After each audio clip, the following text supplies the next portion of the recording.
The Champions League quarterfinals are happening soon. So to the right that me, the Dan-A-mations, gives you my honest predictions for the quarterfinal fixtures. In those fixtures we have Arsenal, Sporting, Barcelona, Atlético Madrid, PSG, Liverpool, Bayern Munich, and Real Madrid without a Man City. Yeah, no Man City. Let's go. Now, every team in here deserves their place to qualify for the quarterfinals, right? So I'm going to start out by explaining how each team found their way in the situation where they play the team they're playing in the quarterfinals. And we'll start off with Arsenal against Sporting, and we'll see how those two teams saw each other. Alright guys, great. So let's start off from Arsenal's point of view. Now, Arsenal came to the league phase with a strong beginning. They went 8 games for 8. That means they won all 8 of the games that they played.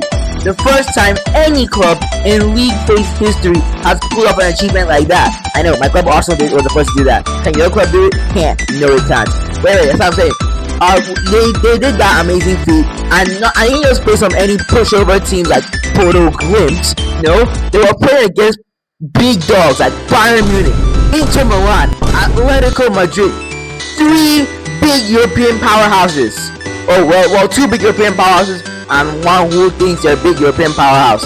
But after that incredible feat, that means they had to skip the playoff stage and go straight to the round of 16.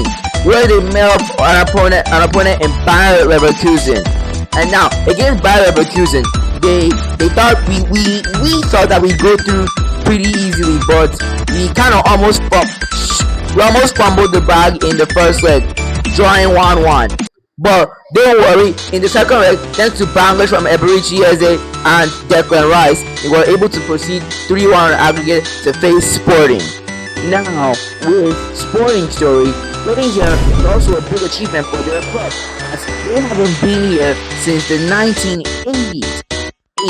So, their path here is also not pretty much an upset too, you might say, because they finished in the top 8, finishing 7th, beating everyone's predictions, including mine.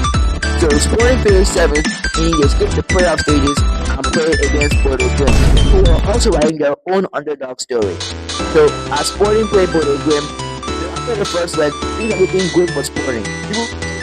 As Sporting lost 3-0 to Porto Glimt in the first leg, and it all looked over, it all looked grim. People thought Sporting were out because Porto Glimt were going to continue their underdog story. But magically, Sporting came back in the second leg to win 5-0. They won 5-3 on aggregate thanks to goals from practically everybody in the team. Everyone showed up at that second leg to ensure that Sporting go to the quarterfinals for the first time in their history since the 1980s. Now, for my predictions, who I think is going to win is it's a little bit straightforward. I don't think it'll be a close game. I don't think it's going to be a blowout or a walkout like that crazy for Chelsea. No, but I think it's going to be a close game. But Arsenal win it. Arsenal win 2-1 on aggregate. Yeah, it ends 1-1 in the first leg. Then Arsenal win 1-0 in the second leg at the Emirates to go to progress to semifinals 2-1 on aggregate. If you think I'm being biased, well, fuck off. I'm making a prediction video, right? Yeah.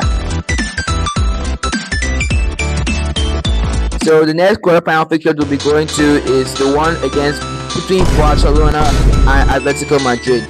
Now, it's an all-Spanish affair, and it's a game that we might be seeing quite a lot of in this season. Because we've already seen them play each other twice in the Copa del Rey. Then Barcelona lost 4-0, then beat them 3-0 in the second leg. Then young saw them play La Liga too. Then Barcelona won 3-1. So based on head-to-head fixtures this season, Barcelona technically has won more times than Atlético Madrid, even although they were knocked out the Copa del Rey. And they're still going to play a La Liga game before they play quarterfinal game again. So before that, then we'll see them play each other quite a lot this season. Barcelona got to this point by having a semi-decent league phase. They beat the team they were supposed to beat and still lost to the big team. And the separate losses against a PSG team that had so many injuries. And they also drew 3-3 with Club Brugge. And they lost some big games. But they lost 3-0 to Chelsea. But they were able to hold on, win the game they were supposed to win, and they ended up finishing 5th in the league phase, which meant they skipped the playoffs to go against Newcastle in the round 16. To this Newcastle in the first leg, semi-decent league phase, going to be tied, and that means my beat the team that was supposed to be. I knew there was no way they held that Newcastle against the Champions League knockout game. Had so many injuries. In the second leg, lost to and they also lost to Newcastle 3-3 club. They scored 7 goals. Like they beat Newcastle 7-2. They also lost some big games. They were quarterfinals. They also Chelsea, Atlético Madrid. Who were able to hold on, win again before this season. So finishing 5th in the league. Atlético Madrid. I think they are in a peculiar case because they have no chance of winning. And the Champions League that was also a tie, and that means I think the team that was supposed to be. I think they held that Newcastle against the Champions League knockout game. Had so many injuries. In the second leg, they also lost to Newcastle 3-3. They scored 7 goals, which I think they got 7-2. So that was a success to the quarterback. Chelsea finished who were able to hold on before this season. So they had to go to the playoffs. They skipped the playoffs. They faced against. The first leg was an entertaining Newcastle in the round 16. The second leg, thanks to Newcastle, in the first leg they were able to progress 4-1 and tie, and that left my 4-1 on the night. I knew there was no way in hell that Newcastle would beat Barcelona in a Champions League knockout game. I was correct. In the second leg, those Barcelona actually demolished Newcastle. They let them see the round 16 to play this Barca. 7 goals. Like they beat Newcastle 7-2.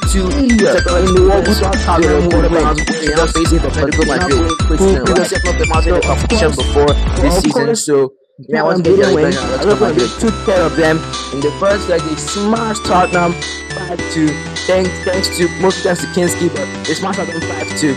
But sadly, they lost the second leg 3-2 to Tottenham with a performance from Xavi Simons. But no matter, Atletico still proceed through. They proceed through some cruise scoring on aggregate, which makes them go to the quarterfinals now against Barcelona, who they are previously knocked out of the Copa del Rey. But as I said before, I want to put more focus into the Copa del Rey final than in this game. Now, for my prediction for the game, I feel like in the first leg it'll be a 2-1 win for Barcelona, and the second leg Barca win 3-0. Yes, I think Barca would go 5-1 on aggregate against Atlético Madrid. Yeah, I know it seems a little bit big or far-fetched, but look at Atlético Madrid's form recently. They win some and they lose some. They beat Madrid 5-2 and then go ahead to lose 3-0 to Vallecano. So with Atlético Madrid, anything can happen. They are a real unpredictable team. That's why I think Barca is able to punish them and beat them 5-1 on aggregate to proceed to the semi-finals. Quick side note. If you made it this far into the video, then you must surely be enjoying it. So just if you can, please leave a like and subscribe to me that you really enjoyed the video. I want to reach 1,000 subscribers by the end of this year, so it will really be appreciated if you leave a like and subscribe. Thank you. Alright guys, so okay great. If you've done that, thank you so much. And if you're still watching, wow, congratulations to you. So let's get back to the quarterfinals fixtures. So next that we have is the rematch between PSG and Liverpool. Now, both these clubs met at the same. No, they met last season. And last season PSG went through on penalties. Where even though it looks certain that Liverpool are going to win everything that season, they ended up losing it in the round of 16. But unlike last year, Liverpool aren't in some monstrous title-winning form like they were last year.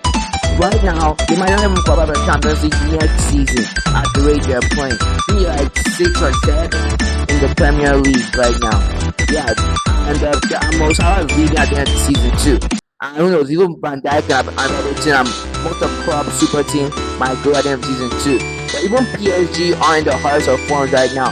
As in right now, actually in a title race in Ligue 1 with the RC Lens. And on top of that, they could barely beat Monaco to get here. But I wasn't doubting them. I mean, some idiots even thought Chelsea would beat them. But no matter that, but Chelsea didn't beat them. PSG, I ended up slapping Chelsea 8-2 on aggregate. So yeah, and any whole after Chelsea would win, they weren't serious in their predictions for that game. And for Liverpool's PSG, so for Liverpool's path getting into these stages, right? They had a good league phase. They finished fourth. Won some games, lost some games. They had to play Galatasaray in the Champions League round of 16. And when they played against Galatasaray, they lost the first leg in Turkey. Same way they lost in December. They lost 1-0 in Turkey. But on Anfield, thanks to everyone having a good performance, they were able to win 4-0 on the night and go and progress 4-1 on aggregate to go to the quarterfinals to play against PSG here. Now for my predictions, that I don't really know because it's going to be a tight game. But I think PSG edge it out, and the reason I think PSG edge it out is maybe because of something that's happening in Ligue 1 right now, with PSG asking the officials to postpone their match with RC Lens so they can focus on the Champions League. So I can see that playing a huge factor. Also, if you consider the fact that Liverpool themselves have some very, very big fixtures right now. Like they have Man City in the FA Cup, they have Chelsea in the Premier League, and Man in the Premier League. And both of those games, if they lose both of those games, they could not play in Champions League next season, which would be obviously terrible for a club like Liverpool. But I think PSG winning 5-4 in extra time. The first leg ends 2-2, and the second leg also ends 2-2. Then in extra time, PSG score 1 to win 5-4 aggregates. I think it's going to be a high scoring match, so PSG do win, but very narrowly though. So yeah, that's the end of that one. The next fixture we have, and the last fixture of the video, which is arguably, well for me, the best fixture and the most entertaining one in that quarterfinals fixtures. Real Madrid taking on Bayern Munich. Let's start off with Bayern Munich and how they got to this position. They started their league phase looking like the best team in Europe. They finished second and won all their games, only losing one game to Arsenal. They had 20 games. They even beat PSG, and they had only 10 men. Yeah, Bayern Munich beat PSG with 10 men. I think their best game in that league phase stages. So that means Bayern Munich had to skip the playoffs and go against Atalanta. Everyone including me thought that would be an easy game for them, and lo and behold, it was an easy game as Bayern progressed 10-4 against Atalanta. Just 10-2. They progressed 10-2 against Atalanta on aggregate. Yeah, they won 10-2 to make them go to the quarterfinals where they face Real Madrid. And after what happened in the semi-finals of the Champions League in the 23-24 season, they might want to get revenge on them by winning here and not Real Madrid out. And Real Madrid's path here also is very good. They had a decent league phase. They finished 9th, just outside the top 8 automatic spots, thanks to that loss they had against Benfica with the goalkeeper score and everything. So they have to beat Benfica in the playoffs. And the playoffs, after all the whole reason of Conveni and Fabra thing that Barcelona did, Real Madrid ended up winning 3-1 on aggregate to go advance to the round of 16, where they played Manchester City. And against Manchester City, they had so many injuries that nobody thought that they would be a favorite or able to beat Man City. But they were able to pull it up and beat Man City 5-1 on aggregate to progress to the quarterfinals, where they take on Bayern Munich again. Real Madrid Real Madrid have a trend where they normally win the Champions League in World Cup years, so they might be able to continue that trend by winning Champions League this season. But for my predictions, I just simply don't think Real Madrid will win, and that's because they'll always obviously be on the back foot, and here's why. Firstly, the Allianz Arena is a very tough place to go to away. I'm an Arsenal fan, I would know that for sure. So the Allianz Arena is a tough place to go to. It's really hard to play a game in the Allianz Arena if you're not Bayern. So firstly, Bayern didn't have so many yellow cards. Make Mbappé, Vini, Chouameni, and Hausen. All of those guys are 4 yellow cards. I think if they get a yellow card at the Bernabeu, that means they would miss the game at Munich, which can be very, very instrumental in causing Real Madrid to fail there. And secondly, also because of the head-to-head ratio, if Bayern Munich can win twice, can win both legs, they will equal their head-to-head ratio with Real Madrid in Champions League history. Which would be a good thing and an amazing feat for the club, which they would want to do.